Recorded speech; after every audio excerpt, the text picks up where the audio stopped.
एक बार comment section में बता दीजिए ऑडियो क्लियर है, इसके बाद हम अपने सेशन को, इस क्लास को स्टार्ट कर देंगे।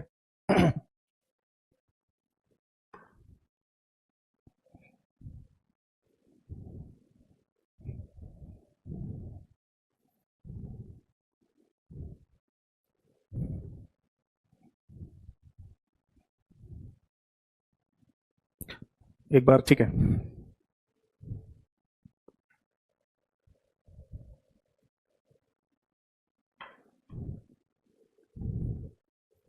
तो चलिए शुरू करते हैं अपने सेशन को और अपनी इस क्लास को। ठीक है, तो क्लास को शुरू करने से पहले केवल 1 मिनट का समय लूंगा मैं आप सभी लोगों का, और उसमें जो मैं प्रॉपर गाइडेंस आपको दे रहा हूँ उसे ध्यान से सुनिएगा, क्योंकि वो आपको काफी हेल्प करेगा आपके आने वाले एग्जाम में जो भी कंप्यूटर के क्वेश्चंस आएंगे उन्हें सॉल्व करने में। ठीक है, तो 1 मिनट का समय शुरू होता है अब।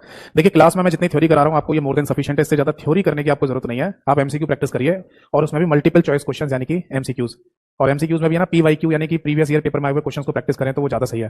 तो आप इसके लिए काम कीजिए, मेरे यूट्यूब चैनल पर जाइए जिसका नाम है कंप्यूटर बाय यतेंद्र सर, उसे सब्सक्राइब कर लीजिए, और वहां है ना आप कम्युनिटी वाले सेक्शन में डेली बेसिस पर क्वेश्चन चेक कीजिए मैंने कितने क्वेश्चन डाले हैं। जितने भी क्वेश्चन डाले हो उन सभी को आंसर कीजिए, आपको लगेगा कि हमारा एक मॉक टेस्ट हो जाता है कंप्यूटर का डेली बेसिस पर। फिर आप चले जाओ प्लेलिस्ट वाले सेक्शन में, वहां पर आपको एक प्लेलिस्ट मिलेगी MCQ practice for all exam के नाम से। उसमें जितनी क्लासेस हैं वो सारी देखनी है, और जितनी आगे भी आए वो भी आपको देखनी है। ठीक है, अगर आप चाहते हैं कि उन एमसीक्यूज का पीवाईक्यूज का पीडीएफ फाइल चाहिए आपको, तो वो मेरे टेलीग्राम चैनल पर आपको मिल जाएगा। टेलीग्राम चैनल का नाम भी सेम ही है, कंप्यूटर बाय यतेंद्र सर। अगर किसी को इन दोनों लिंक से जुड़ने में दिक्कत हो रही हो तो आप सीधे टेलीग्राम या व्हाट्सएप जो भी आप यूज करते हो, आप उस पर मुझे अपने बैच का नाम लिखकर मैसेज कर देना, मेरे लिंक आपके पास आ जाएंगे। ठीक है जी, ये व्हाट्सएप टेलीग्राम दोनों मेरे एक ही नंबर से चलते हैं, 8448832987। 1 मिनट समाप्त हुआ। तो चलिए शुरू करते हैं आज के सेशन को और आज के इस क्लास को। सबसे पहले नमस्कार सभी को नमस्कार। आज की डेट डाल देते हैं 21 अगस्त, यानी कि 21 अगस्त 2024 आज की तारीख है बेटा। और जैसा कि लास्ट क्लास में ना हमारा चैप्टर चल रहा था कंप्यूटर होता है। इस कंप्यूटर आर्किटेक्चर यानी कि कंप्यूटर की संरचना में हम लास्ट क्लास में बेसिकली पढ़ रहे थे, समझ रहे थे किसके बारे में, मदरबोर्ड के बारे में। ठीक है जी, तो इसी मदरबोर्ड पर अभी कुछ पॉइंट्स और बचे हुए हैं, उनको भी डिस्कस कर लेते हैं।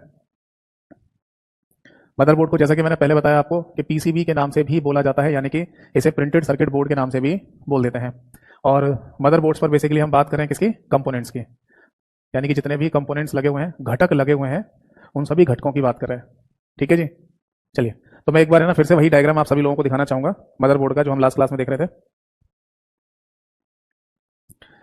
देखो बेटा, मैंने लास्ट क्लास में ना आपको नॉर्थ ब्रिज के बारे में, साउथ ब्रिज के बारे में, आईडी कनेक्टर के बारे में, डीरैम मेमोरी स्लॉट के बारे में, एटीएक्स पावर कनेक्टर के बारे में, सीपीयू फैन के बारे में और सीपीयू सॉकेट तक मैंने आपको समझा दिया था।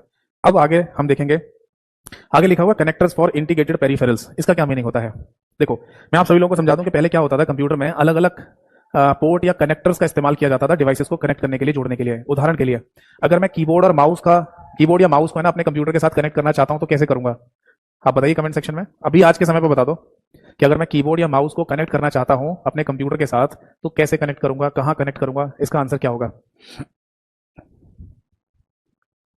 जो भी आपको पता हो, जो भी नॉलेज हो थोड़ा बहुत, वो आप कमेंट सेक्शन में लिख के बताइए। चलिए आप लिखिए तब तक कमेंट सेक्शन में, जब तक मैं आपको बता दूं थोड़ा बहुत।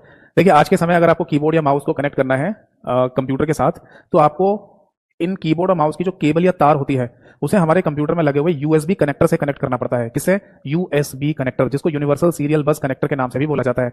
जी हाँ, ये वही पोर्ट या कनेक्टर है जो आपके मोबाइल फोन के चार्जर में लगा हुआ है। जब आप मोबाइल फोन का चार्जर और मोबाइल फोन की केबल को आपस में जोड़ते हैं ना, तो उसी कनेक्टर को हम यूएसबी कनेक्टर के नाम से बोलते हैं, यूनिवर्सल सीरियल बस कनेक्टर। एक मैं बच्चे का कमेंट देख पा रहा हूँ, विकास जी ने लिखा है सर ब्लूटूथ से भी कर सकते हैं। हाँ बिल्कुल कर सकते हैं, बट मैं नॉर्मल तरीके से बात कर रहा था। यानी ज्यादातर लोग जो माउस और कीबोर्ड को कंप्यूटर से कनेक्ट करते हैं, या ज्यादातर कंप्यूटर के साथ माउस और कीबोर्ड हमें रखे हुए दिखाई देते हैं, वो सब वायर वाले होते हैं, तार वाले, वरना वायरलेस ब्लूटूथ के थ्रू भी हम कनेक्ट कर सकते हैं। उसकी चर्चा हम आगे करेंगे डिटेल में। तो आज के समय ना एक सेंट्रलाइज सिस्टम का इस्तेमाल किया जा रहा है और उसका नाम है यूएसबी, यानी कि यूनिवर्सल सीरियल बस। नॉलेज के लिए मैं आपको ये बात बता दूं कि यूएसबी का जो कॉन्सेप्ट है ना, वो 1996 में आया था। दुनिया की बहुत बड़ी बड़ी आईटी कंपनियों ने मिलकर ये कॉन्सेप्ट बनाया था। जैसे आपने कॉम्पैक्ट कंपनी का नाम सुना होगा, आईबीएम कंपनी का नाम, माइक्रोसॉफ्ट कंपनी का नाम, नॉटेल नाम की कंपनी है, डेक नाम की कंपनी है, नेक नाम की कंपनी है। तो ये कुछ कंपनियां थी जिन्होंने मिलकर ना ये कॉन्सेप्ट बनाया था यूएसबी का 1996 में। और उन्होंने ये बोला कि कंप्यूटर बनाने वाली कोई भी कंपनी या कंप्यूटर से संबंधित डिवाइस बनाने वाली कंपनी, सभी लोग अपने डिवाइसेस में, कंप्यूटर्स में यूएसबी का कॉन्सेप्ट लेके आइए। क्योंकि हो क्या रहा था कि अलग अलग डिवाइसेस बन रही हैं, अलग अलग है ना सिस्टम बनाए जा रहे हैं, तो उनके लिए अलग अलग पोर्ट या कनेक्टर बनाए जा रहे थे। तो सभी कंपनियों ने सोचा कि आप बनाइए, कंपटीशन रखिए मार्केट में। यानी माउस बनाने वाली कंपनी कोई भी हो सकती है, दसियों कंपनी हो सकती हैं, बट जो कनेक्टर इस्तेमाल करेंगे वो एक ही करिए, यूएसबी कनेक्टर। तो ये 1996 से बहुत ज्यादा प्रचलन शुरू हुआ यूएसबी का, और आज के समय तो आप देख ही रहे हैं हर चीज यूएसबी से कनेक्ट हो रही है, चाहे मोबाइल फोन का चार्जर हो, चाहे आपका माउस कीबोर्ड हो, चाहे आपका कोई एक्सटर्नल डिवाइस हो जो मोबाइल से कनेक्ट करना हो, चाहे आपको लैपटॉप से कंप्यूटर से कनेक्ट करना हो, टीवी से कनेक्ट करना हो, सब जगह आपको यूएसबी केबल, यूएसबी पोर्ट या कनेक्टर ही देखने को सुनने को मिलता है। यस और नो? यस। तो आज के टाइम पर जो कनेक्टर्स हमारे कंप्यूटर में लगे हुए आते हैं, जनरली हम देखते हैं कि सभी लोगों के पास लैपटॉप वगैरह होता है आज के समय ज्यादातर, तो जो आज के समय लैपटॉप वगैरह में कनेक्टर या पोर्ट लगे हुए आते हैं, उनको मैं अभी फिलहाल के लिए बता रहा हूं आपको, थोड़ी सी इन्फॉर्मेशन दे दूं, बाकी सब तो आपको वैसे पता ही होगा। बट शुरुआत से लेकर अभी तक जितने भी पोर्ट या कनेक्टर बनाए गए हैं कंप्यूटर के लिए, उन सभी को हम एक साथ लिखेंगे बाद में, क्योंकि ऐसा कई बार पूछ लिया जाता है कि डीवीआई पोर्ट का मतलब क्या है, वीजीए पोर्ट का मतलब क्या है, डिस्प्ले पोर्ट का मतलब क्या है, आरसीए कनेक्टर का मतलब क्या है, पीएसवाई 2 पोर्ट का मतलब क्या है। तो ये सब मैं आपको एक साथ लिखवाऊंगा बाद में। फिलहाल के लिए ये जो मदरबोर्ड कंपोनेंट्स वाले टॉपिक को मुझे कंप्लीट करना है, इसलिए आज के समय किसी लैपटॉप में अगर कोई मदरबोर्ड लगा हुआ है तो उस पर कौन से कनेक्टर होते हैं वो मैं बता देता हूं आपको, ठीक है जी। इसके लिए मैं कुछ देर के लिए यहां से ये फोटो हटा देता हूं। देखो बेटा, सबसे पहले तो हेडिंग डालिए पोर्ट या कनेक्टर्स, या फिर जैसे कि वहां मदरबोर्ड पे जो शब्द लिखा हुआ था उसी शब्द को लिख देते हैं, कनेक्टर्स फॉर इंटीग्रेटेड पेरिफेरल्स, ये लिख लो। एक बात और बता दूं मैं आप सभी लोगों को कि कनेक्टर्स लिखा हुआ आ जाए या फिर पोर्ट लिखा हुआ आ जाए, PORTS, दोनों का मतलब सेम ही होता है, एक ही बात है। तो कनेक्टर्स या पोर्ट्स फॉर इंटीग्रेटेड पेरिफेरल्स, समझ आ गया? अब पहली बात तो ये है कि सर कनेक्टर या पोर्ट तो चलो समझ में आ गया हमें, ये इंटीग्रेटेड शब्द का मतलब क्या है? इंटीग्रेटेड शब्द का बेसिकली हिंदी में मतलब होता है समायोजन। समायोजन मतलब जुड़े हुए, समझ में आ रहे हैं? मतलब कंप्यूटर के साथ जो जोड़े गए हैं या जुड़े हुए हैं उनके लिए इंटीग्रेट शब्द का इस्तेमाल किया जा रहा है, यानी समायोजन। और ये पेरिफेरल शब्द का इस्तेमाल क्यों किया गया है, तो इसके बारे में थोड़ी सी चर्चा करते हैं, ध्यान से सुनिएगा और देखिएगा। देखो, अगर कभी आपके पेपर में ये क्वेश्चन पूछा जाए कि पेरिफेरल क्या होता है या पेरिफेरल डिवाइसेस कौन कौन सी होती हैं, क्या इनका कोई हिंदी नाम होता है? नहीं, हिंदी में भी अगर लिखेंगे तो पेरिफेरल ही आपको लिखना पड़ेगा, कोई हिंदी नाम नहीं होता। और मैं आपको बता दूं कि लास्ट ईयर यानी कि 2023 में जो एसएससी सीजीएल मेंस का पेपर हुआ था, वहां पर भी है ना इस पेरिफेरल डिवाइस को लेकर एग्जाम में क्वेश्चन पूछा गया था। 2 मार्च से 7 मार्च के बीच में जो एसएससी सीजीएल मेंस का पेपर हुआ था, वहां पर भी पेरिफेरल का क्वेश्चन आया था। मतलब एक इंपॉर्टेंट टॉपिक है, ये दिमाग में रखिएगा। तो पेरिफेरल डिवाइसेस का बेसिकली मतलब ये होता है कि हमारे कंप्यूटर में बाहर से जितनी भी डिवाइसेस कनेक्ट होंगी। अब आप बोलेंगे सर कंप्यूटर शब्द किसको कह रहे हो, मतलब पूरा कंप्यूटर सेटअप को कह रहे हो या किसी और चीज को कह रहे हो? तो मैं आपको बता दूं, यहां जो मैं कंप्यूटर शब्द इस्तेमाल कर रहा हूं ये वही है सिस्टम यूनिट, जो हमारे कंप्यूटर में साइड में डब्बा खड़ा होता है। समझ में आ गई बात? देखो, ये बात ध्यान रखिएगा कि कंप्यूटर शब्द जो इस्तेमाल किया जाता है ना किसी डेस्कटॉप कंप्यूटर के केस में, यानी कि आपके सामने keyboard, mouse, monitor, system unit सब कुछ रखा हुआ है। आप कहने को बोल सकते हैं कि ये हमारे सामने कंप्यूटर रखा हुआ है, बट एक्चुअल में जो कंप्यूटर शब्द इस्तेमाल किया जा रहा है ना वो साइड में खड़े हुए डब्बे के लिए होता है, जिसे सिस्टम यूनिट या कैबिनेट कहते हैं, वो होता है हमारा कंप्यूटर। तो उसी डब्बे से, उसी बॉक्स से, यानी कि सिस्टम यूनिट से बाहर से जितनी भी डिवाइसेस कनेक्ट की जाएंगी वो सारी पेरिफेरल डिवाइस कहलाती हैं। अब आप बोलेंगे सर पेरिफेरल शब्द ही इस्तेमाल करते हैं क्या बाहर से कनेक्ट की जाने वाली डिवाइसेस के लिए? तो मैं इसका एक प्रैक्टिकल एग्जांपल भी बता देता हूं आपको। देखिए, कुछ समय पहले ना हमारे प्रधानमंत्री नरेंद्र मोदी साहब ने एक हाईवे का उद्घाटन किया था दिल्ली में, और उस हाईवे का नाम था ईस्टर्न पेरिफेरल हाईवे। ईस्टर्न शब्द समझ में आता है, हाईवे शब्द समझ में आता है, ये पेरिफेरल शब्द क्यों लगाया गया था उसमें? ऐसा इसलिए कि अगर किसी व्यक्ति को दिल्ली से आगे जाना है और रास्ता दिल्ली में होकर है, यानी दिल्ली से होते हुए फिर आपको आगे की तरफ जाना पड़ेगा, तो कुछ लोगों को यहाँ एक समस्या का मतलब सामना करना पड़ता है, और वो समस्या है ट्रैफिक जैम की। दिल्ली में आपको पता होगा ट्रैफिक जैम की समस्या बहुत ज्यादा रहती है। तो फिर एक हाईवे बनाया गया जो दिल्ली के बाहर बाहर होकर बनाया गया, और जो दिल्ली से आपको आगे की तरफ निकाल देगा। तो यहाँ पर भी क्या शब्द आ रहा है? बाहर बाहर। तो ईस्टर्न पेरिफेरल हाईवे में पेरिफेरल शब्द का मतलब ही यही है कि आपको दिल्ली के बाहर बाहर आगे निकाल दिया जाएगा। तो यहाँ पर भी पेरिफेरल का मतलब बाहर ही होता है। तो हमारे कंप्यूटर सिस्टम के साथ बाहर से कौन कौन सी डिवाइसेस लगाई जाती हैं? तो पहली बात तो ये पता चल गई कि हमारे कंप्यूटर के साथ बाहर से इनपुट डिवाइसेस कनेक्ट की जाती हैं। ये इनपुट डिवाइस कीबोर्ड और माउस ही होती हैं, यानी मोटा मोटा आप ऐसे समझ लो कि वो डिवाइसेस जो कंप्यूटर में डाटा अंदर देने का काम कर रही हैं उनको इनपुट डिवाइस कहते हैं, और हिंदी में इन्हें आगत युक्तियां कहा जाता है। तो ये बाहर से कनेक्ट होती हैं। दूसरी डिवाइसेस होती हैं आउटपुट डिवाइसेस। ये वो डिवाइसेस हैं जिनके थ्रू हमें इंफॉर्मेशन प्राप्त होती है। जैसे अगर मॉनिटर स्क्रीन की बात करें तो मॉनिटर स्क्रीन पर हम देख पाते हैं। अगर मैं प्रिंटर की बात करूं तो प्रिंटर से हमें प्रिंट आउट प्राप्त होता है। तो बेसिकली मॉनिटर और प्रिंटर जैसी डिवाइसेस जिनसे हमें कुछ मिल रहा है, तो इनको आउटपुट डिवाइस के नाम से बोला जाता है, और इनको भी कंप्यूटर में बाहर से कनेक्ट करते हैं। और तीसरा पॉइंट आता है external storage devices. External storage devices Hindi में कहा जाएगा बाहरी भंडारण युक्तियां। बाहरी भंडारण युक्तियां, इसका क्या मतलब है? इसका मीनिंग ये होता है कि हमारे कंप्यूटर में जितनी भी स्टोरेज डिवाइस हैं जो डाटा को अपने अंदर स्टोर करती हैं, जैसे कि रैम, रोम, हार्ड डिस्क या और डिवाइसेस की बात करें तो पेन ड्राइव हो गई, मेमोरी कार्ड हो गया, सीडी डीवीडी हो गया, ये सब डाटा को स्टोर करने का काम करती हैं। बट इसमें दो चीजें हैं, कुछ डिवाइसेस तो कंप्यूटर के बाहर से कनेक्ट होती है और कुछ डिवाइसेस कंप्यूटर के अंदर ही लगी होती हैं, जैसे रैम, रोम, हार्ड डिस्क, ये तीनों चीजें कंप्यूटर के अंदर ही लगी हुई हैं। But CD DVD, memory card, pen drive जैसी डिवाइसेस की बात करें तो ये कंप्यूटर में बाहर से कनेक्ट की जाती हैं, है ना। तो स्टोरेज के डिवाइस के केस में ना हमें एक्सटर्नल शब्द लिखना पड़ेगा, क्योंकि ये इंटरनल और एक्सटर्नल दोनों होते हैं। बट इनपुट और आउटपुट के केस में एक्सटर्नल शब्द लिखने की जरूरत ही नहीं है। क्यों? क्योंकि इनपुट और आउटपुट डिवाइस कंप्यूटर के अंदर होती ही नहीं है, वो तो बाहर से कनेक्ट होती है नहीं। तो कंप्यूटर में जितनी भी इनपुट डिवाइसेस हैं, जितनी भी आउटपुट डिवाइसेस हैं, या जितनी भी एक्सटर्नल स्टोरेज डिवाइसेस हैं, इन सभी को पेरिफेरल डिवाइस के नाम से बोला जाता है। और जब इन पेरिफेरल डिवाइसेस को आप अपने कंप्यूटर के साथ कनेक्ट करेंगे तो इनके क्या लगाने पड़ेंगे आपको? पोर्ट या कनेक्टर्स, जो कि पहले से लगे हुए आते हैं।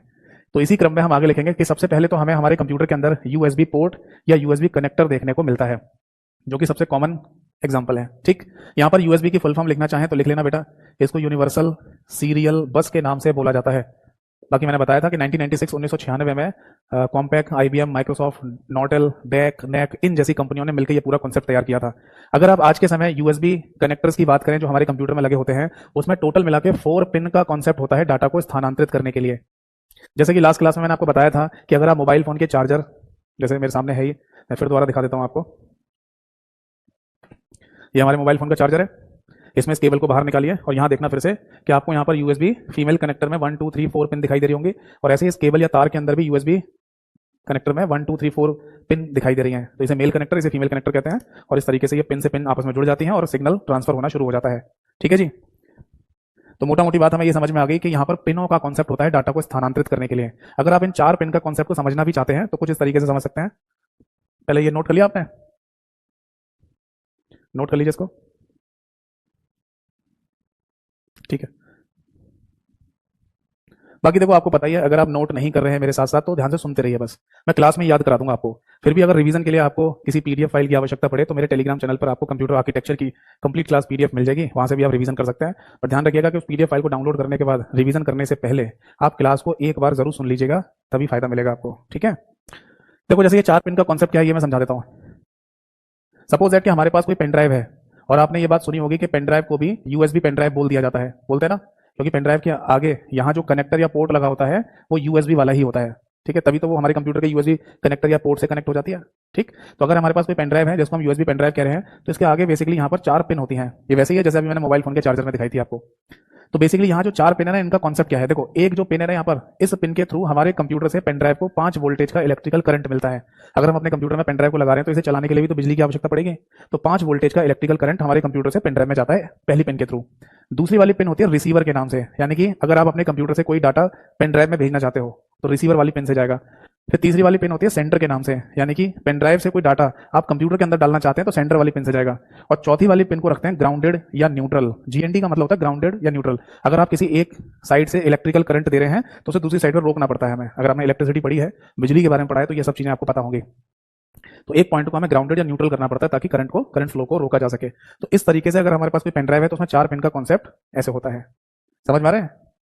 तो जहां कहीं भी यूएसबी का कॉन्सेप्ट होगा, 4 पिन का कॉन्सेप्ट होगा, यही वाला कॉन्सेप्ट होगा वहां पर। ठीक है जी, तो ये होता है पिन का कॉन्सेप्ट 4 पिन के केस में।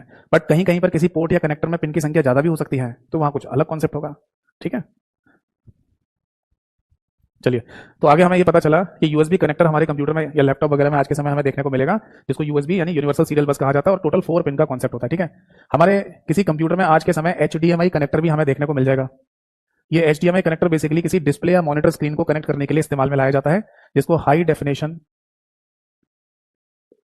मल्टीमीडिया इंटरफेस के नाम से बोला जाता है। ये बात हम सभी लोगों को पता है कि फुल फॉर्म्स है ना अक्सर एग्जाम्स में पूछी जाती हैं, और बीते अभी कुछ समय पहले एक पेपर हुआ है स्टेट गवर्नमेंट का जहां पर एचडीएमआई की फुल फॉर्म भी पूछी गई है।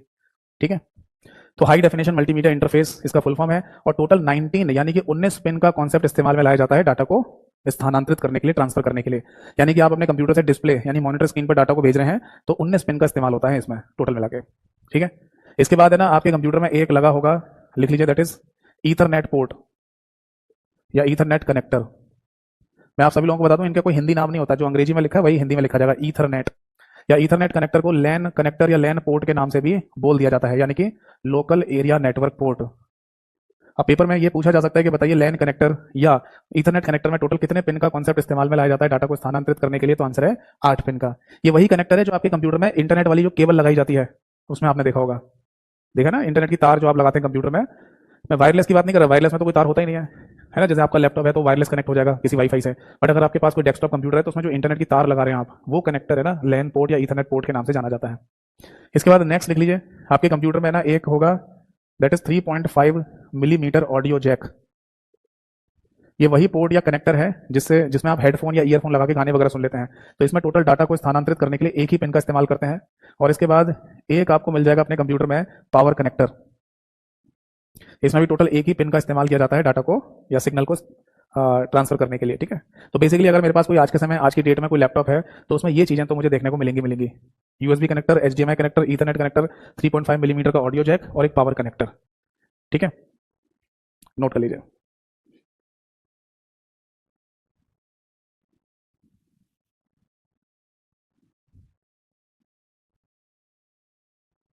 कोई डाउट है तो पूछिए। तो इस वाले पॉइंट में यानी कि पोर्ट या कनेक्टर्स में हमें दो तीन तो फुल फॉर्म पता चल गई है ना, यूएसबी की, एचडीएमआई की और लैन की, और बाकी इनमें पिन के कॉन्सेप्ट भी हमको पता चल गया है ना। चलिए अब आगे बढ़ते हैं।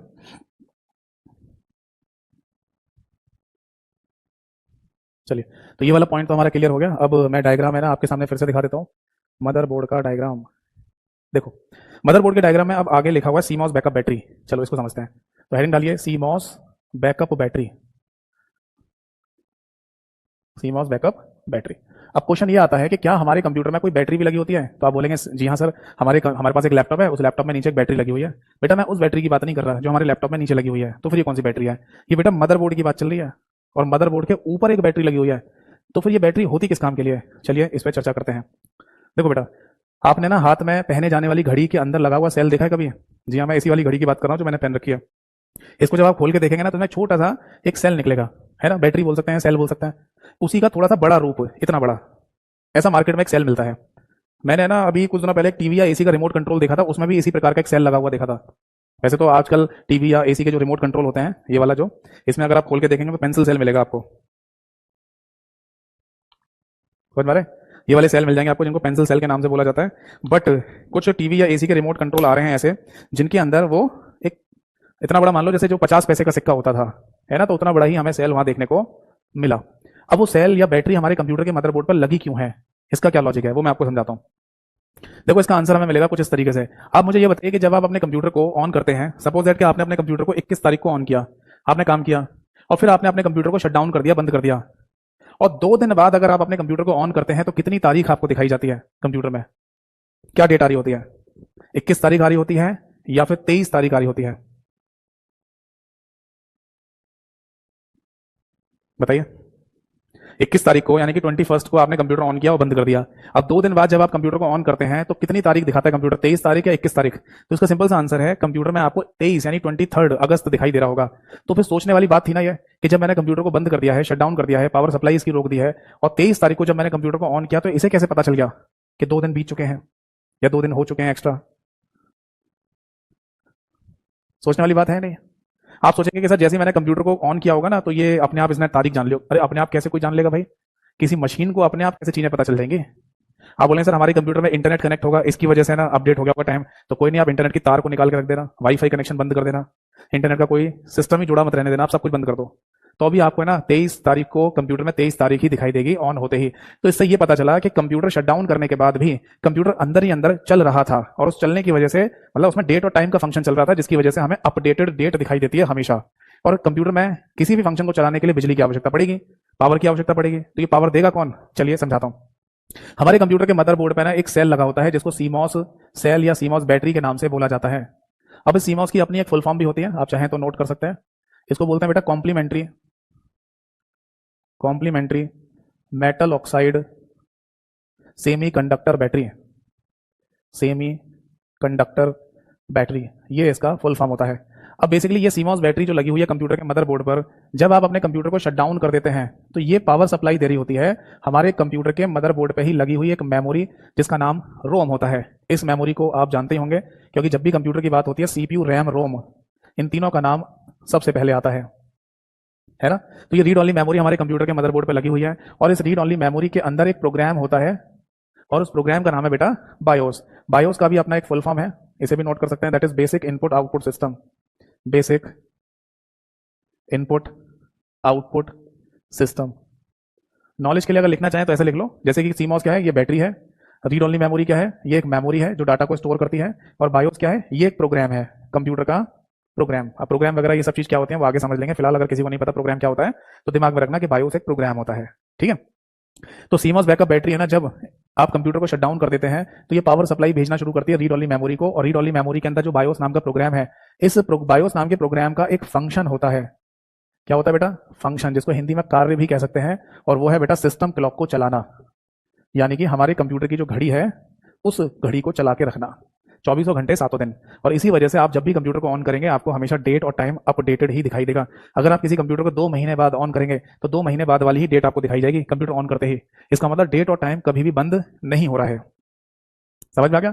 और इसी को चलाने की वजह से हमें ये सीमॉस बैकअप बैटरी की आवश्यकता पड़ती है। नोट कर लीजिए, कोई डाउट है तो पूछिए। तो मैं एक बार फिर से रिवीजन करा दूं आप सभी लोगों को कि सीमॉस बैकअप बैटरी हमारे कंप्यूटर के मदरबोर्ड पर क्यों लगी हुई है, डेट और टाइम के लिए बेसिकली।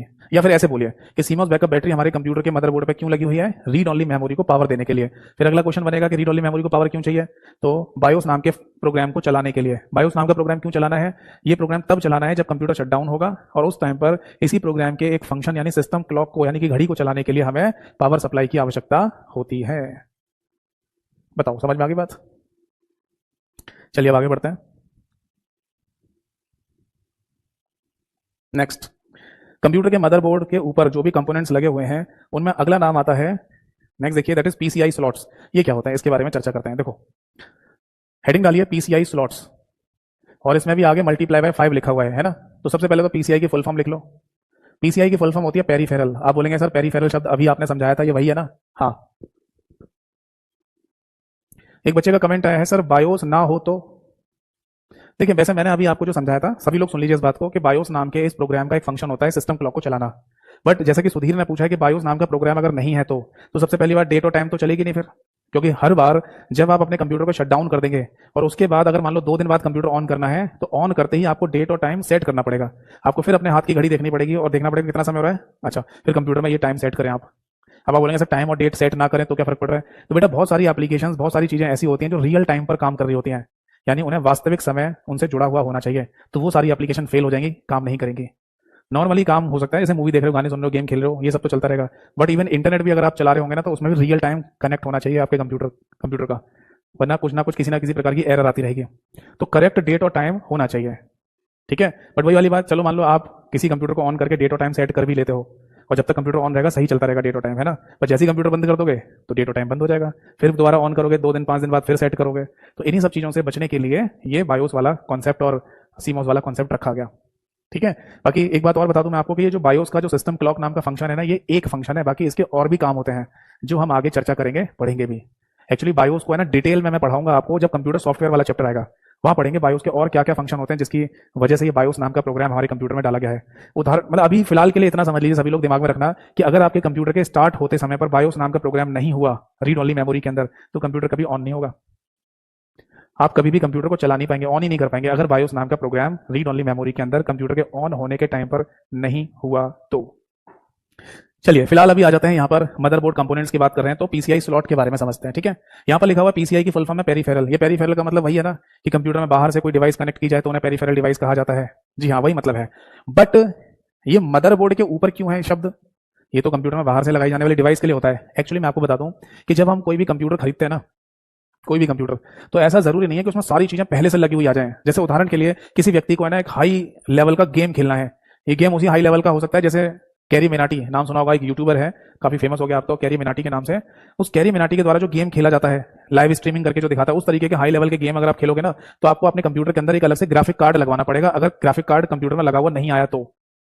अब आपके कंप्यूटर में ग्राफिक कार्ड लगा हुआ नहीं आया तो क्या आप कभी लगवा ही नहीं सकते। हाँ, आप बाहर से मार्केट से खरीद के लाओ और उस ग्राफिक कार्ड को अपने कंप्यूटर में लगा सकते हो। कहां से लाए, बाहर से लाए हो, इसलिए यहां पर पेरीफेरल शब्द का इस्तेमाल किया गया। अब बात दूसरी ये आती है कि बाहर से लाए गए किसी अलग से ग्राफिक कार्ड को कंप्यूटर में लगाओगे कहां, तो आंसर है आपके कंप्यूटर में 5 पेरीफेरल कंपोनेंट इंटरकनेक्ट स्लॉट्स दिए जाते हैं।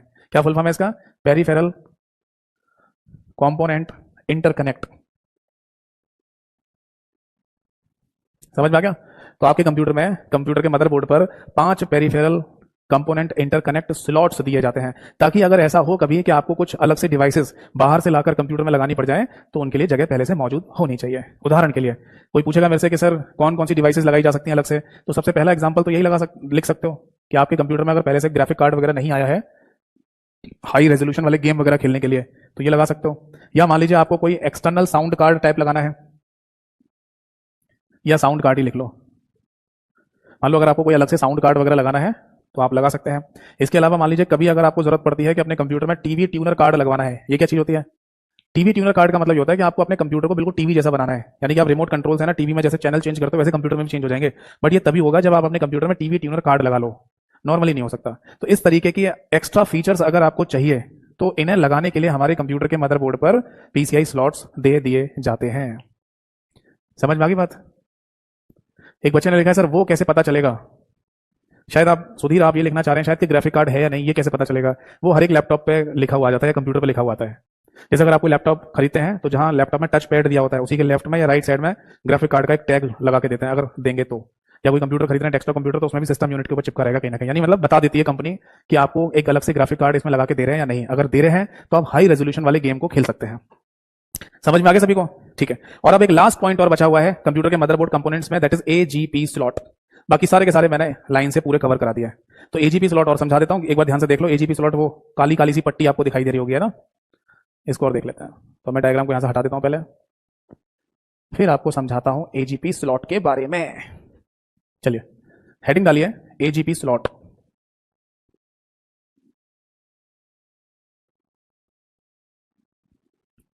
देखो सबसे पहले तो एजीपी की फुल फॉर्म लिखो, एजीपी इसकी फुल फॉर्म है बेटा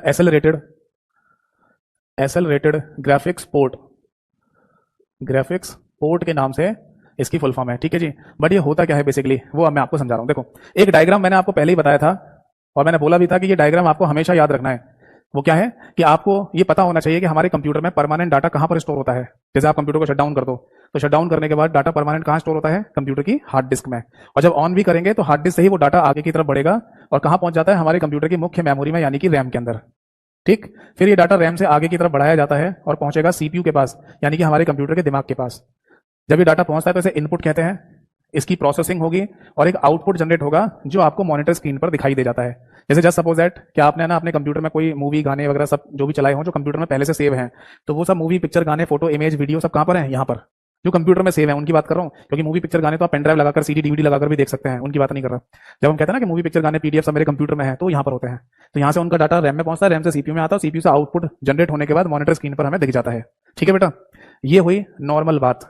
बट एक्चुअल में ऐसा नहीं है, यहां पर थोड़ा सा चेंज है। वो चेंज ये है कि जब मॉनिटर स्क्रीन पर सीपीयू के द्वारा जनरेट किया गया आउटपुट भेजा जा रहा होता है, वो आउटपुट इतनी जल्दी जल्दी प्रोड्यूस हो रहा होता है कि हम उसे मॉनिटर स्क्रीन पर एक साथ नहीं भेज सकते। ये वैसे समझ लो जैसे खेती हो रही है, फार्मर्स हैं, किसान हैं, खेती कर रहे हैं, अनाज उपजा लिया उन्होंने। अब उतने जितना अनाज उपजा लिया है, जितना अनाज पैदावार हो गई है अनाज की, वो एक साथ तो मार्केट में नहीं भेजी जा सकती ना कि मार्केट में आप एक साथ भेज दो और खरीद लिया बेच लिया जाए या लोग खा जाए उसे। तो फिर क्या बना दिए जाते हैं? गोदाम बना दिए जाते हैं, यानी कि गोदाम बना दिए जाएंगे जहां पर आप उन अनाज को रख दो, जब जरूरत पड़ेगी तो गोदाम से मार्केट में निकालकर उसे बेचना शुरू करेंगे। ये सरकार भी कर सकती है, सरकार को आपको पता ही होगा, सरकार की अपनी खुद की एक एजेंसी है एफसीआई, जिसे फूड कॉर्पोरेशन ऑफ इंडिया कहते हैं, वो ये काम करती है। या फिर प्राइवेट कंपनियां भी ये काम कर सकती है, किसानों से अनाज लेकर उन्हें गोदामों में स्टोर कर सकते हैं ताकि बाद में जरूरत पड़ने पर मार्केट में निकालकर उसे बेच दें। मुद्दे की बात पे आते हैं, जो गोदाम होते हैं उनको किस तरीके से समझा जा सकता है? उनको है ना एक बफर की तौर पर समझा जा सकता है। बफर शब्द का मतलब समझते हैं? Temporary storage. टेम्पररी स्टोरेज, जैसे अगर मान लीजिए कभी अनाज खेतों में उतना ही पैदा किया गया जितने लोगों को आवश्यकता है, जितना हैंड टू हैंड लोग अपने घर में खरीद के ले जा सकें, तो क्या किसी गोदाम की आवश्यकता पड़ेगी? नहीं, गोदाम खाली पड़े रहेंगे क्योंकि किसान उतना ही अनाज पैदा कर रहे हैं जितना लोगों को चाहिए। बट किसान ज्यादा अनाज पैदा कर लेता है तभी तो गोदामों में रखने की आवश्यकता पड़ती है नहीं। तो जो गोदाम होते हैं जहां पर अनाज वगैरह रखा जा रहा है वो बेसिकली एक बफर की तरह काम करता है। एक शब्द होता है बफर, ये शब्द हमारे कंप्यूटर में भी इस्तेमाल में लाया जाएगा बहुत सारी जगह पर, और इसका सिंपल सा मतलब होता है टेम्पररी स्टोरेज। समझ में आ गया? हिंदी में कहेंगे अस्थाई भंडारण, मतलब गोदाम अनाज को रखने की परमानेंट जगह नहीं है, वो अस्थाई भंडारण है। कब तक? जब तक आपको नहीं चाहिए, जब आपको चाहिए होगा तो वहां से निकाल देंगे। तो उसी तरीके से मॉनिटर स्क्रीन पे जो आउटपुट जनरेट करके भेजा जाना होता है वो इतनी जल्दी जल्दी जनरेट हो रहा होता है कि हम उसे एक साथ मॉनिटर पे नहीं भेज सकते। तब हमें ना यहाँ पर एक बफर की आवश्यकता पड़ी, और उस बफर का नाम होता है बेटा वीडियो कार्ड। ये वीडियो कार्ड है ना हमारे कंप्यूटर के मदरबोर्ड पे ही लगा होता है, बट जिस जगह लगा होगा, जिस स्लॉट में ये लगा रहता है, उसको एजीपी स्लॉट के नाम से बोलते हैं। बताओ, बात समझ में आई या नहीं? यानी सबसे पहली बात तो एजीपी की फुल फॉर्म क्या है, और दूसरी बात कि एजीपी होता क्या है। तो सिंपल सा आंसर देना है कि एजीपी हमारे कंप्यूटर के वीडियो कार्ड को लगाए जाने का प्लेस या स्थान होता है। अब अगला ही क्वेश्चन आएगा, ये वीडियो कार्ड किस लिए इस्तेमाल में लाया जा रहा है? तो वीडियो कार्ड बेसिकली सीपीयू के द्वारा जनरेट किए गए आउटपुट को स्टोर करने के लिए इस्तेमाल में लाया जाता है। समझ में आ गया? हम यहां लिख सकते हैं just like a buffer, just like a buffer, यानी कि बफर की तरह ये वीडियो कार्ड इस्तेमाल में लाया जा रहा है। दूसरी बात ये आती है कि इस वीडियो कार्ड में स्टोर क्या हो रहा है? तो आप बोलेंगे सर आउटपुट स्टोर हो रहा है, सीपीयू के द्वारा जो आउटपुट जनरेट कर रहे हैं वो ला रहे हैं इसमें। तो बेटा यहां इस आउटपुट को एक नाम भी दिया जाता है, दैट इज वीजीए डाटा। क्या बोलते हैं इसको? वीजीए डाटा बोलते हैं, जो इसके अंदर आ रहा है। एक काम कर लो, ये वीडियो कार्ड है ना, नीचे लिख लो, यानी ऐसे हो जाएगा कि आपके कंप्यूटर का जो वीडियो कार्ड है वो कहां लगा हुआ है? एजीपी स्लॉट में लगा हुआ है, ठीक है जी। और वीडियो कार्ड में क्या स्टोर हो रहा है? इसी को बोलते हैं बेटा वीजीए डाटा, ठीक। और इस वीडियो कार्ड की ना अपनी एक मेमोरी कैपेसिटी भी होगी, यानी ये पहले से तय होगा कि कितना डाटा स्टोर कर पाएगी है या कर पाएगा। इसकी अपनी एक भंडारण क्षमता भी होती है, मेमोरी कैपेसिटी। तो सुनिए, बीते कुछ समय पहले एक पेपर हुआ था स्टेट गवर्नमेंट का, जहां पर ये क्वेश्चन पूछा गया एग्जाम में कि बताइए कंप्यूटर का वीडियो कार्ड क्या कंसिस्ट करता है। क्वेश्चन क्या था? कंप्यूटर का वीडियो कार्ड क्या कंसिस्ट करता है, मतलब क्या रखता है अपने अंदर, क्या होता है उसके अंदर। तो ऑप्शन में दे रखा था VGA data plus memory, VGA data plus memory. इसका मतलब यही था ना कि जो डाटा उसमें स्टोर होता है उसे वीजीए डाटा कहते हैं, और उसकी अपनी एक मेमोरी कैपेसिटी भी होती है। जैसे ये वीडियो कार्ड 1 जीबी का, 2 जीबी का, इस तरीके से होता है, 1 गीगाबाइट का, 2 गीगाबाइट का। ये पहले से तय होगा कि इतना ही डाटा स्टोर कर सकता है ये, ठीक है। अब यहां जो वीजीए शब्द लिखा हुआ है, क्या इसकी अपनी कोई फुल फॉर्म भी होती है? जी हाँ, वीजीए की अपनी फुल फॉर्म होती है video graphics array, video graphics array. बीते कुछ समय पहले एक पेपर हुआ था मध्य प्रदेश स्टेट गवर्नमेंट का, और वहां पर वीजीए की फुल फॉर्म पूछी गई, शायद पटवारी का एग्जाम था, कौन सा था। तो उसमें ना वीजीए की जब फुल फॉर्म पूछी गई तो वीजीए की फुल फॉर्म होती है वीडियो ग्राफिक्स एरे, बट चारों ऑप्शन में किसी पर भी वीडियो ग्राफिक्स एरे लिखा नहीं था। एक शब्द लिखा था वीडियो ग्राफिक्स एडेप्टर। तो क्या वीडियो ग्राफिक्स एडेप्टर शब्द भी हो सकता है? तो आंसर है हो सकता है। बस ये समझ लीजिए कि यहां जो अंदर वीजीए शब्द लिखा हुआ है ये, इसकी फुल फॉर्म तो यही होगी वीडियो ग्राफिक्स एरे। बट इसी के जैसा काम अगर कंप्यूटर के बाहर से किया जा रहा है किसी डिवाइस के द्वारा, तो उसे वीजीए यानी वीडियो ग्राफिक्स एडेप्टर कहा जा सकता है। यानी मोटे मोटे तौर पर ये वीजीए का जो कॉन्सेप्ट है ना, वीजीए डाटा का दोनों तरीके से हो सकता है, कंप्यूटर के अंदर भी या कंप्यूटर के बाहर किसी डिवाइस को कंप्यूटर के साथ कनेक्ट करके भी। बट अगर ये वीजीए कंप्यूटर के अंदर है तो इसे वीडियो ग्राफिक्स एरे कहेंगे, और अगर बाहर किसी डिवाइस के थ्रू ये काम किया जा रहा हो या लिया जा रहा हो तो इसे वीडियो ग्राफिक्स एडेप्टर भी कहा जा सकता है। क्योंकि जब पेपर हुआ तो बहुत सारे लोगों ने बोला सर वीजीए की फुल फॉर्म आई थी, बट आपने लिखवाया वीडियो ग्राफिक्स एरे, वो तो चारों ऑप्शन में नहीं था। मैंने पूछा वीडियो ग्राफिक्स एडेप्टर लिखा था, हाँ, तो वही सही आंसर था। समझ में आया सभी को? वही हमारा सही आंसर था। तो दोनों को याद रखिएगा। अब आप बोलेंगे सर यहीं लिख दो ना एरे के साथ में, मैं एरे के साथ में इसलिए लिख रहा, वरना फिर आपको ये लगेगा कि यहाँ जो वीजीए का फुल फॉर्म है ना वो दोनों ही हो सकता है, जबकि इसका तो एक ही फुल फॉर्म है। दिमाग में रखिएगा, ठीक है, या कहीं साइड में नोट करके लिख लो, वीडियो ग्राफिक्स एडेप्टर शब्द भी सही हो सकता है। अब सुनिए, मॉनिटर कहां चला गया? मॉनिटर आएगा यहां पर। इस वीडियो कार्ड का कनेक्शन है ना फिर दिया जाता है मॉनिटर की स्क्रीन पर। यह हमारी मॉनिटर की स्क्रीन, और तब जाके यहां पर आउटपुट दिखाया जाएगा। जैसे जैसे जरूरत पड़ेगी यहां से आउटपुट को भेजते रहता है, ठीक है जी। बट ये जो बीच में मैंने केबल बनाई है, तार बनाई है, इसका भी अपना नाम होता है बेटा, जैसे वीजीए केबल के नाम से बोला जाएगा। और इसमें डाटा को स्थानांतरित करने के लिए 15 पिन का ऑप्शन होता है, ठीक है जी। तो ये भी यहां पर नोट कर लीजिए। बेसिकली ये जो मैं बात बताता हूं ना आपको, ये वाला पॉइंट, ये बात चल रही है डेस्कटॉप कंप्यूटर की, यानी जो टेबल पे परमानेंट फिक्स रखा हुआ कंप्यूटर होता है वहां होता है ये चीज़ है, ठीक है। क्योंकि आपको पता है ना, एक डेस्कटॉप कंप्यूटर में ही तो सिस्टम यूनिट के साथ यानी डब्बे के साथ आपको मॉनिटर स्क्रीन के तार जोड़ने पड़ते हैं। लैपटॉप में नहीं जोड़ना पड़ता, लैपटॉप में तो स्क्रीन पहले से कनेक्टेड रहती है। तो अगर आप किसी डेस्कटॉप कंप्यूटर में मॉनिटर स्क्रीन को जोड़ रहे हैं अपने सिस्टम यूनिट के साथ, तो वहां पर 15 पिन वाला वीजीए केबल या वीजीए कनेक्टर इस्तेमाल में लाया जाता है, तब जाके यहां से आउटपुट मॉनिटर स्क्रीन पर आपको दिखाई देगा। नोट कर लीजिए, कोई डाउट है तो पूछिए। मोटा मोटी बात है ना यहाँ पर इतनी सी समझ में आ रही है कि ये वीजीए स्लॉट, ये जो हमने एजीपी स्लॉट लिखा है यहाँ पर, इसका मीनिंग क्या है? तो सिंपल सा बोल सकते हैं कि वीडियो कार्ड को लगाए जाने का स्थान। लिखना चाहते हैं तो लिख लीजिए, वीडियो कार्ड को लगाए जाने का स्थान। अब वीडियो कार्ड क्या होता है वो कहानी मैंने पूरी आपको लिखवा भी दी है और समझा भी दिया है। बताओ फटाफट एक बार कमेंट सेक्शन में ये वाली बात समझ में आ गई या नहीं? जल्दी से फटाफट कमेंट सेक्शन में बताइए, all the things are clear और नॉट।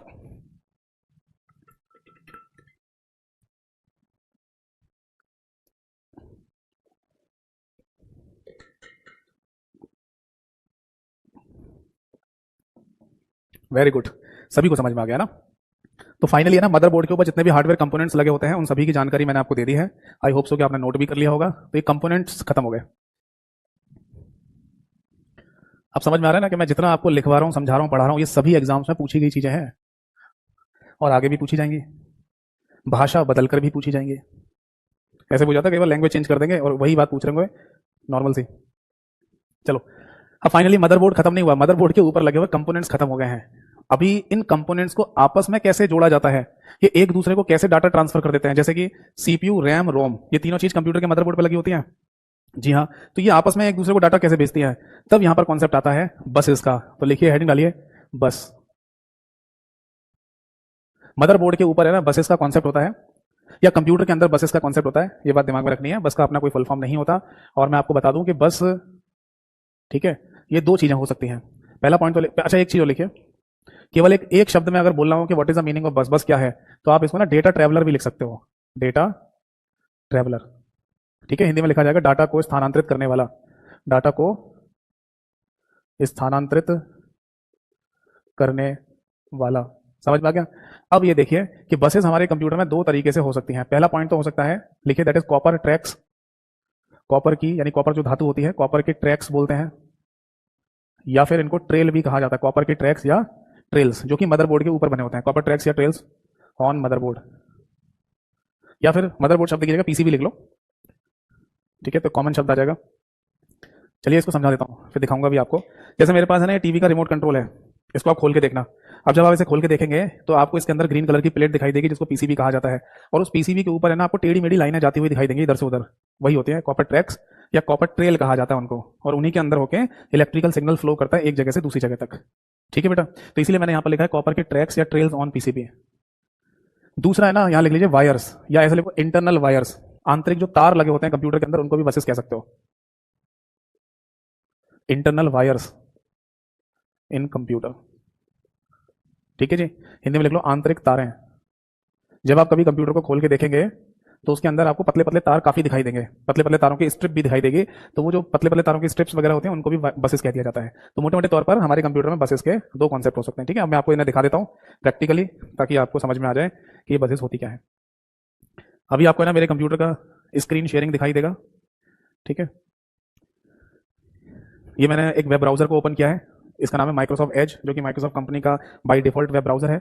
और एक गूगल सर्च इंजन को हमने यहाँ पर ओपन किया। ठीक है, देखो,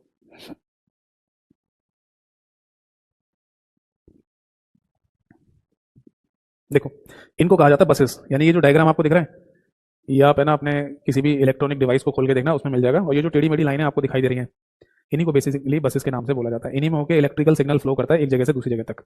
यहाँ पर और क्लियर देख सकते हो इनको, यहाँ पर तो कॉपर का कलर भी दिखाया गया है। ये डायग्राम देख लो, ये सबसे बढ़िया डायग्राम है, इनको बोलते हैं बसेस।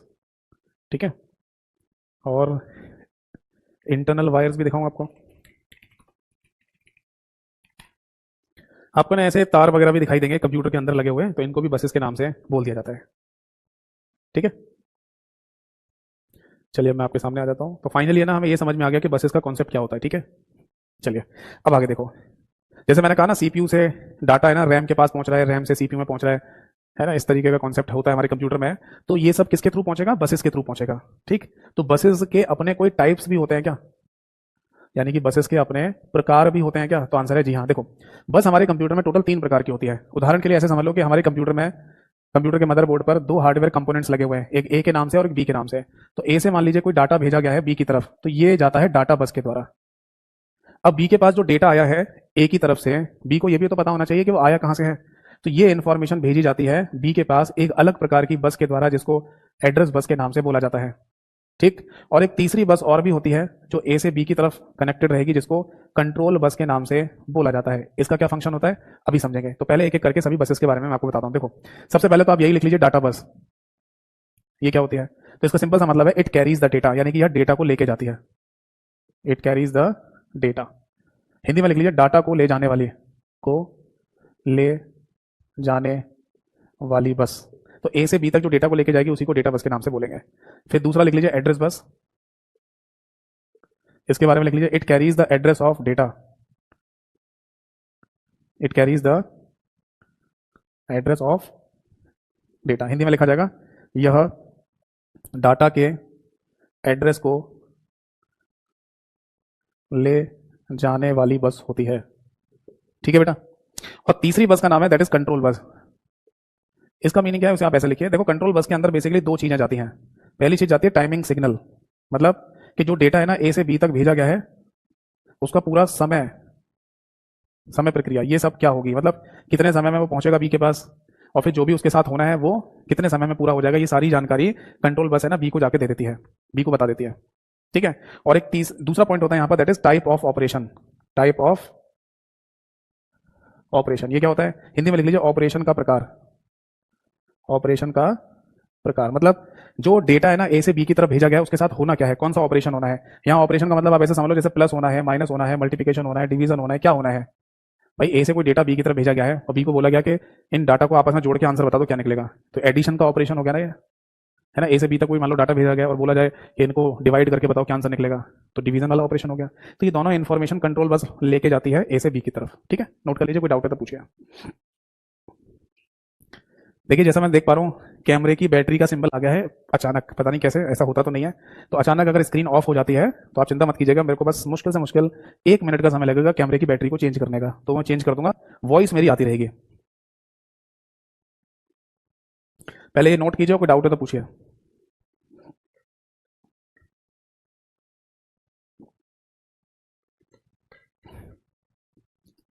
ये कंप्यूटर की बैटरी नहीं है, कंप्यूटर तो डायरेक्टली पावर से ही चल रहा है। ये कैमरे की बैटरी, कैमरे में लगी हुई है बैटरी, कैमरे को डायरेक्टली बिजली से कनेक्ट नहीं किया गया है। चलो इसका भी जुगाड़ निकालेंगे, कैमरे को सीधे बिजली से कनेक्ट करेंगे ताकि ऐसी दिक्कत कभी ना आए। समझ आ गया सभी को, आगे बढ़े। तो फाइनली ना बस का कॉन्सेप्ट हमें समझ में आया हमारे कंप्यूटर के मदरबोर्ड पर या कंप्यूटर के अंदर क्या होता है।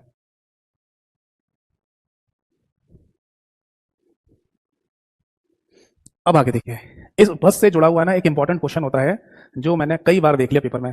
देखो क्वेश्चन ऐसे लिखिए, विच बस is directly associated with main memory of computer. अब मुझे जल्दी से फटाफट कमेंट सेक्शन में बताइए कि हमारे कंप्यूटर की मुख्य मेमोरी यानी मेन मेमोरी किसे कहा जाता है, बताओ। जब तो मैं इसका हिंदी लिख रहा हूं, कंप्यूटर की मुख्य मेमोरी का संबंध किसके साथ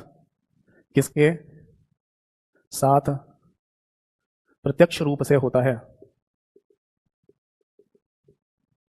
ठीक है, तो मैं आप सभी लोगों को बता दूं कि हमारे कंप्यूटर में मेन मेमोरी कहा जाता है रैम को, यानी कि रैंडम एक्सेस मेमोरी को। आप चाहें तो ये बात यहाँ लिख भी सकते हैं कि ये जो रैम मेन मेमोरी शब्द लिखा है ये रैंडम एक्सेस मेमोरी को बोला जाता है। तो रैंडम एक्सेस मेमोरी का सीधा संबंध हमारे कंप्यूटर की एक बस के साथ होता है, और इन तीनों में से उस बस का नाम है बेटा एड्रेस बस। लिख लीजिए इस क्वेश्चन का सही आंसर एड्रेस बस।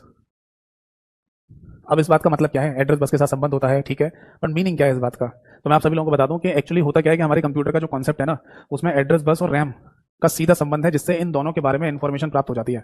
ये आप ऐसे समझ लीजिए इस बात को, जैसे जैसे मान लो मैं अपने घर में रहता हूँ और मेरे घर में जैसे मेरी वाइफ है, तो अगर मैं घर में कभी नहीं हूँ तो उनको पता होगा ना कि हाँ मैं कहाँ गया हूँ। तो एक डायरेक्ट रिलेशन है जिसमें मेरी बातें मेरी वाइफ को पता होंगी, मेरी वाइफ की बातें मेरे को पता होंगी, तो वो हम दोनों एक दूसरे से डायरेक्टली जुड़े हुए हैं। ऐसे समझ लो, बहुत से एग्जाम्पल बना सकते हो आप, तो जिससे दोनों की इन्फॉर्मेशन पता चल जाए। तो उसी तरीके से कंप्यूटर में एड्रेस बस का और मेन मेमोरी का संबंध होता है। समझाता हूँ इसको एक क्वेश्चन के थ्रू। जैसे एक एग्जाम हुआ जहां पर ये क्वेश्चन पूछा गया था कि अगर आपके कंप्यूटर में एड्रेस बस की संख्या, मतलब एड्रेस बस कोई एक बस थोड़ी होती है, कोई एक लाइन एड्रेस बस थोड़ी कहलाती है, ऐसी ढेर सारी एड्रेस बस हो सकती हैं। तो मान लीजिए ऐसा क्वेश्चन बनाया गया कि एड्रेस बसेस की संख्या जो है वो है मान लीजिए 16 यानी कि 16, यानी कंप्यूटर में कहा गया है कि एड्रेस बस की संख्या 16 है। और फिर कहा जा रहा है कि बताइए मेन मेमोरी की कैपेसिटी क्या होगी, मेन मेमोरी कैपेसिटी क्या होगी, यानी कि मुख्य मेमोरी की भंडारण क्षमता, यानी सिंपल सा ऐसा भी लिख सकते हैं रैम की भंडारण क्षमता क्या होगी, ये पूछा जा रहा है आपसे। ठीक है बेटा, अब एक बात हमें यहां पर और लिखनी पड़ेगी, ये जो हमारी मेन मेमोरी है ये बाइट एड्रेसेबल मेमोरी है, बाइट एड्रेसेबल मेमोरी।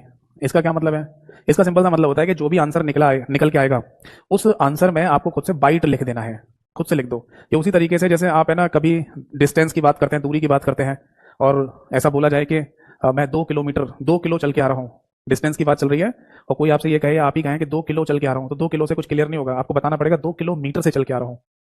जैसे अगर कोई सामान आप लेके आ रहे हैं और आप बोले मैं 2 किलो सामान लाया हूँ, तो आम बोलचाल में 2 किलो बोलने से भी लोग समझ सकते हैं कि आप 2 किलो सामान लेके आए होंगे कोई भी, बट सही बोलना चाहिए आपको 2 किलोग्राम सामान लेके आया हूँ। समझ मारे। अब जैसे कोई अगर हम बात करते हैं लिक्विड फॉर्म की, तरल पदार्थ की, है ना। तो उस केस में ये कहा जा सकता है कि मैं 2 किलो कोई लिक्विड लेके आया हूं, तो ये भी वैसे गलत है, सही बोलना चाहिए 2 किलो लीटर लेके आया हूं।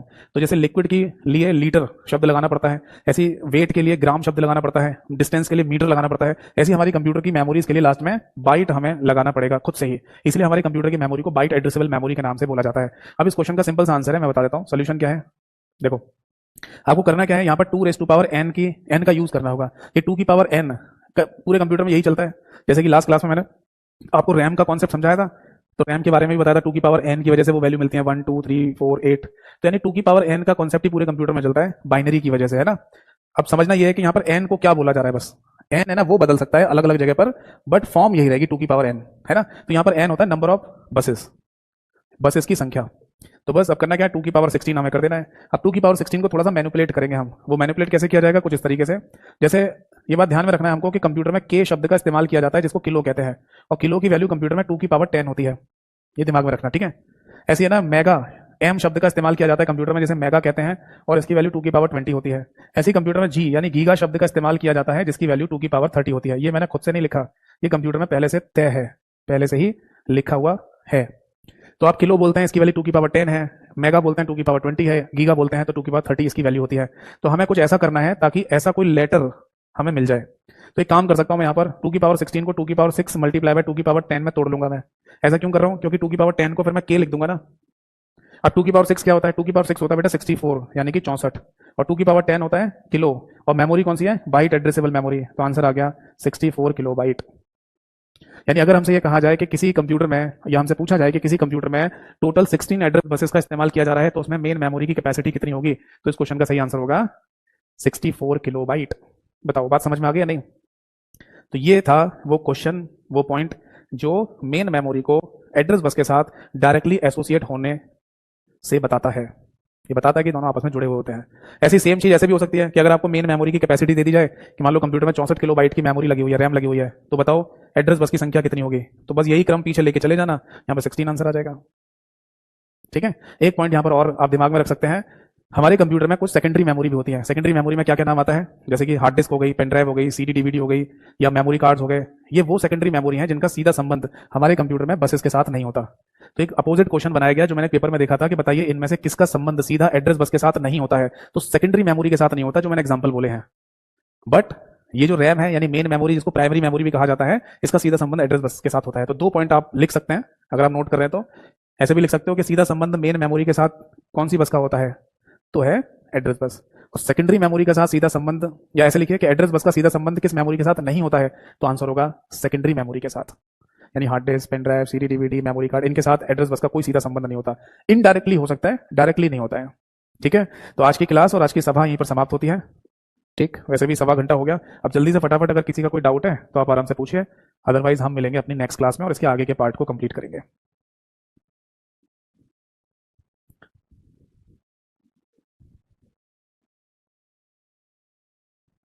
एक कमेंट पूछा था मनदीप जी ने, sir what is the number of pins in 3.5 millimetre audio jack. एक ही पिन तो होती है, आप जब हेडफोन या ईयरफोन को अपने कंप्यूटर से कनेक्ट करते हैं तो एक ही पिन में तो एंटर करते हैं बस।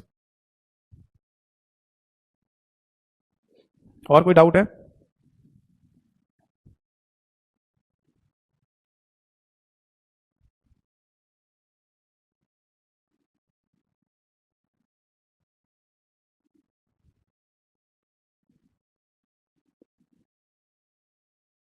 राहुल ने लिखा सर ये 64 KB कैसे आया ये बताइए। बेटा अभी तो यही चीज बताइए, ये तो वही वाली कहानी हो गई कि ना रामायण पूरी खत्म हो गई और आप कह रहे हैं सीता किसका बाप था, मतलब ये भी नहीं पता कि सीता महिला थी या पुरुष था। तो ये तो क्लियर होना ही चाहिए। 64 KB कैसे आया, अरे ये बताया तो, और कैसे बताया बेटा, कहाँ दिमाग था आपका। एक बच्चे ने लिखा सर जन्माष्टमी की छुट्टी होगी क्या। देखिए पता चले, मेरे को कंफर्म नहीं है, क्योंकि हमें भी है ना बिल्कुल शाम को ही पता चलता है। जैसे आज शाम को पता चलेगा कि कल की छुट्टी होगी या नहीं, हमें नहीं पता होता, शाम को ही पता चलता है। और टीचर का पता नहीं, मेरे को तो शाम को ही पता चलता है। यानी जो मैनेजमेंट टीम के लोग हैं वो मेरे को शाम को बता देते हैं सर कल की छुट्टी है या नहीं है। आप हेल्पलाइन से पूछ सकते हैं अगर आप पूछना चाहते हैं तो। कौन है ये राहुल। राहुल बेटा कैसे क्या कर रहे हो आप है? ये अभी तो समझाया, आप दिमाग नहीं दोगे तो कैसे होगा। देखो 2 की पावर 16 हो गया, 16 यहाँ पे रखा हुआ है। अब 2 की पावर 16 को 2 की पावर 6 मल्टीप्लाई बाय 2 की पावर 10 में तोड़ लो। ऐसा तो मैथ में हमने पढ़ाई था ना कि अगर ये दोनों बेस सेम हो तो मल्टीप्लिकेशन में पावर ऐड हो जाती है। तो 2 की पावर 6 गुणा 2 की पावर 10 इसीलिए किया मैंने ताकि मेरे को कोई ऐसा लेटर मिल जाए। 2 की पावर 10 को के बोलते हैं। 2 की पावर 20 मैं ले नहीं सकता, क्योंकि ओवरऑल 2 की पावर 20 तो है ही नहीं यहाँ पर। 2 की पावर 10 निकाल सकता हूँ इसमें से मैं, तो इसलिए मैंने 2 की पावर 6 गुणा 2 की पावर 10 लिख लिया। अब 2 की पावर 6 क्या होता है, 2 को 6 बार गुणा कर लो तो क्या आएगा, 64 आ जाएगा। 2 की पावर 10 क्या हो गया, के हो गया। मेमोरी कौन सी होती है, बाइट एड्रेसेबल, तो आंसर हो गया 64 किलोबाइट। ठीक है, तो अब किसी का कोई डाउट नहीं है तो अगली क्लास में मिलेंगे। जाते जाते यही बोलूंगा कि एमसीक्यू पढ़ते रहिए, पहले मेरे टेलीग्राम चैनल और यूट्यूब चैनल से पढ़िए, फिर इसके अलावा कहीं से जहां भी मन करे पढ़ सकते हो। एमसीक्यू पढ़ने में कोई दिक्कत नहीं है। और डाउट आए तो फोटो खींचिए या स्क्रीनशॉट लेकर मुझे मेरे व्हाट्सएप पे सेंड कर दिया करो। जैसे जैसे समय मिलेगा मैं रिप्लाई जरूर करूंगा। व्हाट्सएप नंबर मैंने क्लास के शुरुआत में आपको दिया ही था। अगली क्लास में मिलेंगे, तब तक